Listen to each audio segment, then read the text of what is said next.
First of all విచిత్రమైన పరిస్థితి ఏంటంటే వరంగల్ వెస్ట్ క్యాండిడేట్ మాజీ ఎమ్మెల్యే వినయ్ భాస్కర్ గారికి వారి తరఫున వకాలత్ పుచ్చుకోవడానికి వారి కాన్స్టిట్యూన్సీ సంబంధించిన 26 డివిజన్లకు వెళ్ళి ఎవరు ముందుకు రాకపోవడం అనేది చాలా శోచనీయం, బాధపడాల్సిన విషయం. ఎవరు లేరు కాబట్టి, ఎవరు రారు కాబట్టి, ఎవరిని ఎంకరేజ్ చేయరు కాబట్టి, ఎవరు లీడర్గా ఎంకరేజ్ చేయరు కాబట్టి వచ్చి ప్రెస్ మీట్ చేసే పరిస్థితిలో వాళ్ళు లేరని చెప్పి మనందరూ భావించాల్సిన అవసరం ఉన్నది. అందుకే వరంగల్ ఈస్ట్ డిప్యూటీ మేయర్ గారిని, పాపం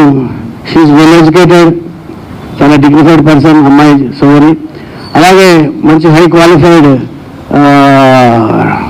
ఎడ్యుకేటెడ్ ఇళ్ళ నాగేశ్వరరావు గారు కూడా వడదరపేట కాన్స్టిట్యున్సీ, అంటే వరంగల్ వెస్ట్ కాన్స్టిట్యున్సీలో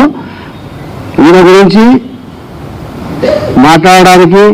ఈయన తరపున వకాలత్ పుచ్చడానికి ఇవ్వలేదని చెప్పి నిరూపించడానికి చాలా సిగ్గుచేటు ఫస్ట్ ఆఫ్ ఆల్.